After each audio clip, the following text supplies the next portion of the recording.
Ahora sí. Entonces, el tema de la clase va a ser los reinos de la naturaleza, que como seguramente ya conocen son 5, ¿no?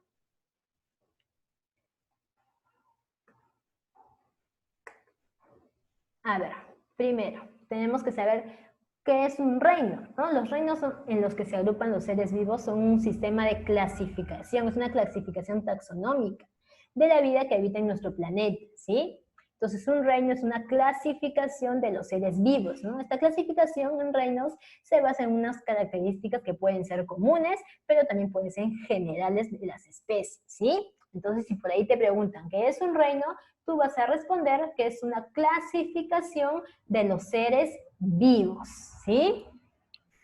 Ten en cuenta esto también, esto es debido a que el reino es una clasificación taxonómica, ¿no? Lo que te decía, que es taxonomía, pues son los métodos, los principios, ¿sí? Por los que se basa una clasificación, que es mucho más amplia de las familias, de los géneros, de las especies, ¿no?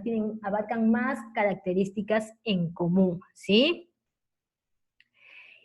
¿Quién creen que organizó estos reinos, no? ¿Cómo es que quién ideó clasificar los reinos? Bueno, el primero que ideó fue Aristóteles, ¿no? Fue el primero que propuso que se tiene que clasificar a los seres vivos. Pero Aristóteles pues solamente lo clasificó en dos, en el reino animal y en el reino vegetal. No estamos hablando del siglo VI por ahí. Si hablamos del siglo VI, ¿en qué año estamos hablando?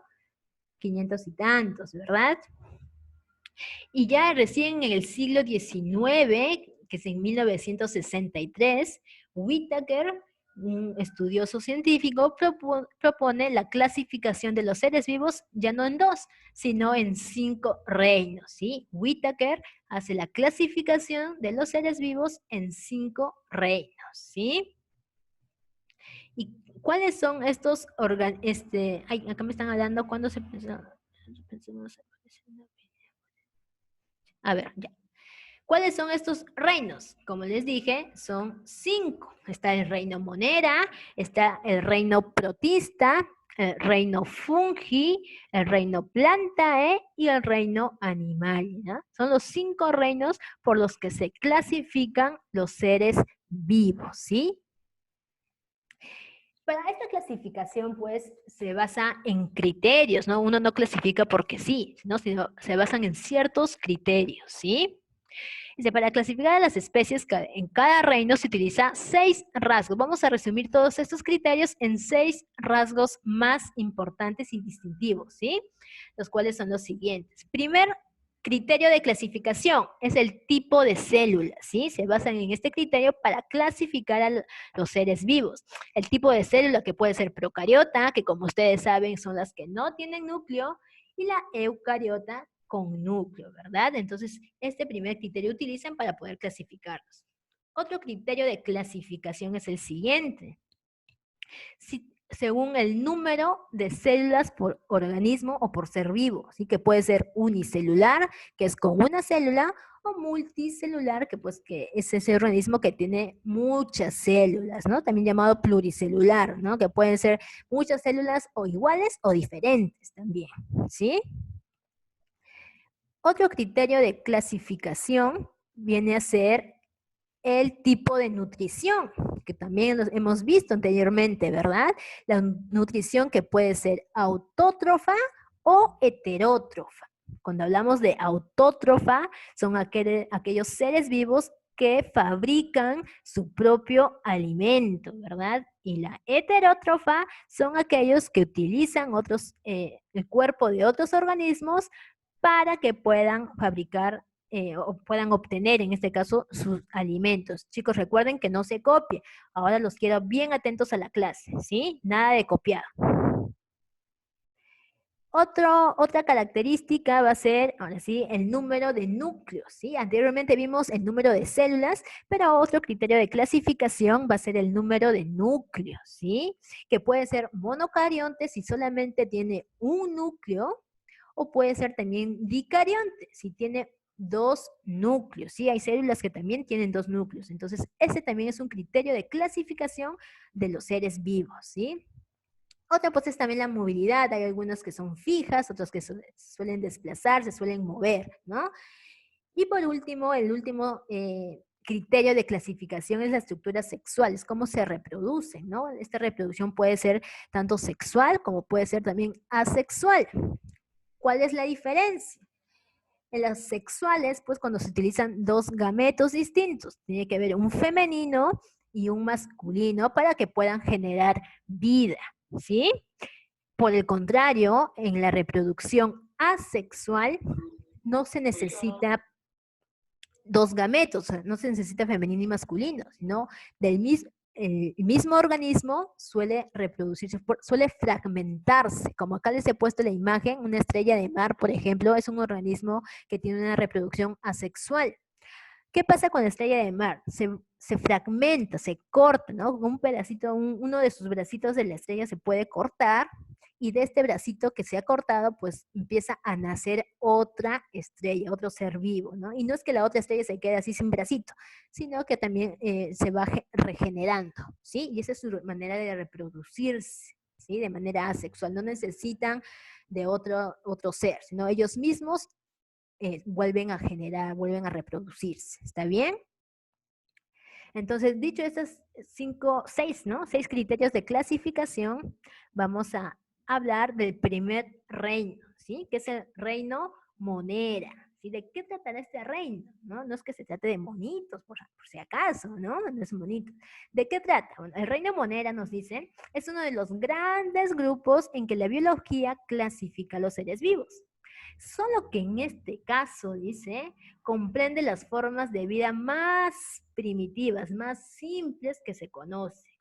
Y por lo tanto, pueden ser muy diversas en su naturaleza. Entonces, el reino monera va a agrupar a todos los seres vivos que tienen una forma de vida muy simple, ¿sí? No es complejo, muy, muy simple, muy primitivo, como se dice.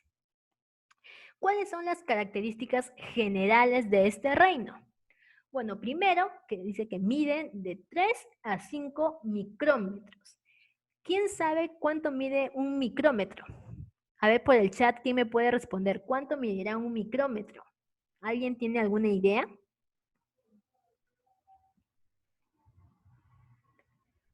Sí, es menos de 1 milímetro, efectivamente. Te pongo este ejemplo. Tú tienes 1 metro y al metro lo divides en 1 millón de partes, ¿sí? Un micrómetro, también llamado micra, es esa partecita que la has dividido al metro en 1 millón de partes. Una de esas partecitas es el micrómetro, ¿sí? Imagínate lo chiquitito que puede hacer. Es pequeñísimo, ¿no? Entonces se trata de los seres vivientes más pequeños que existen en el planeta, ¿sí? Los más chiquititos. Esa es una característica general. Otra característica va a ser que no tienen orgánulos. Nosotros hemos estudiado las organelas, tanto de la célula animal como vegetal, ¿recuerdan? Pero en este reino, los seres vivos que habitan en este reino no tienen organelas de ningún tipo. Es decir, no tienen mitocondrias, no tienen cloroplastos, claro, no tienen vacuola, no tienen ribosoma, no tienen aparato de Golgi, no tienen ninguno de esos orgánulos o organelas, ¿sí? Solamente poseen estructuras simples, dice que cumplen pues procesos internos, pero no tienen los organelas propiamente dichas, ¿sí? Otra característica es que son seres unicelulares y procariotas. ¿Qué quiere decir esto? Unicelulares porque solamente tienen una célula, ¿sí? Solamente una célula, y por lo tanto tampoco tienen tejido, ¿no? Porque los tejidos es la unión de todas las células. Entonces ellos no tienen tejido porque son organismos unicelulares de una sola célula y también son procariotas, ¿qué quiere decir? Que no tienen núcleo, ¿verdad? Las procariotas no tienen núcleo. Otra característica va a ser tienen una reproducción asexual. ¿Cómo les dije que era la reproducción asexual? Que no involucraba gametos, ¿verdad? Ni femenino ni masculino, sino que ellos mismos se fragmentaban, se dividían para crear otros seres, ¿sí? Entonces, esa es una de las características del reino monera, que son seres que tienen una reproducción asexual. Otra característica es que tienen un ADN circular. El ADN de estas especies se encuentra suelto en el citoplasma. ¿Por qué creen que se encuentra suelto en el citoplasma? ¿Alguien me puede responder eso? ¿Por qué creen que el ADN de estos organismos se encuentran sueltos en el citoplasma? Recordemos que el citoplasma pues, era ese líquido viscoso, ¿no? Como gelatinoso que estaba en la célula. ¿Por qué creen que el ADN está ahí, suelto? Recuerden, exacto, muy bien, Xiomara. Xiomara me ha dicho que aquí porque no tiene núcleo, exacto, ¿no? Una de las características que mencioné anteriormente es que estos organismos son procariotas, que no tienen núcleo. Y ustedes, nosotros ya hemos estudiado que el núcleo es el que contiene el ADN, ¿no? Entonces, si no tiene núcleo, por lo tanto, el ADN pues va a estar disperso en el citoplasma. Muy bien, Milagros, no sé, Xiomara Milagros que respondió, muy bien. Otra característica más, su nutrición. Muchos monedas son heterótrofos, quiere decir que se alimentan de otros seres, pero también pueden ser autótrofos, porque también realizan fotosíntesis, ¿sí?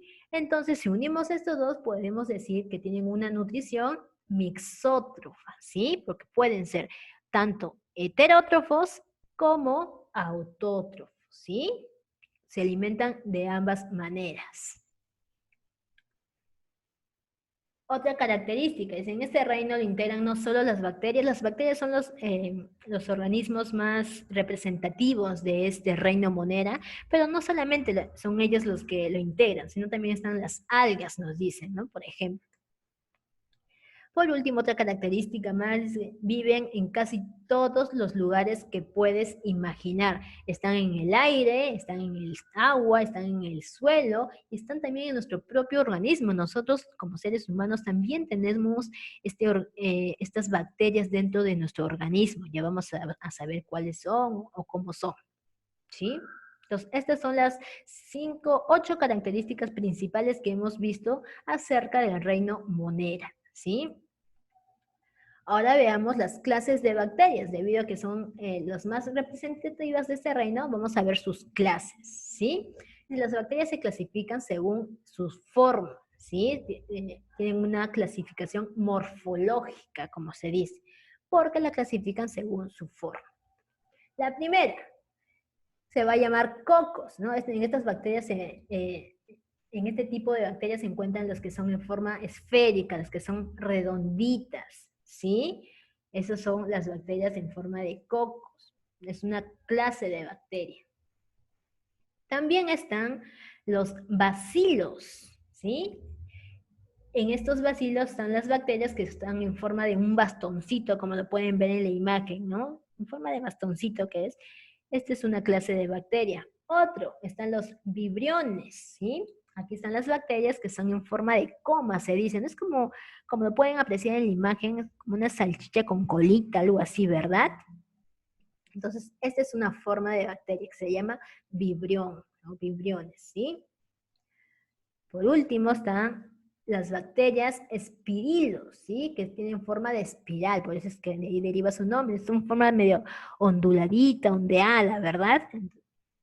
Estos son los 4 tipos de bacterias representativas, ¿sí? Ahora veamos las aplicaciones, o qué es lo que hacen las células, las bacterias, perdón, cómo funcionan. Bueno, primero es que las bacterias tienen el encargo de desintegrar la materia orgánica, es decir, la materia viva, para convertirla en materia inorgánica, es decir, que no tiene vida, la cual es usada por las plantas en la fotosíntesis, ¿no? Porque ustedes saben que las plantas se alimentan de dióxido de carbono, ¿verdad? Entonces hay bacterias que están en este proceso para que este dióxido de carbono, que es materia inorgánica, pueda convertirse en materia orgánica para la planta, ¿sí? Otro nos dice, en nuestro intestino hay bacterias que nos ayudan a digerir alimentos. Como les dije anteriormente, hay bacterias, microorganismos que viven en nuestro cuerpo, ¿no?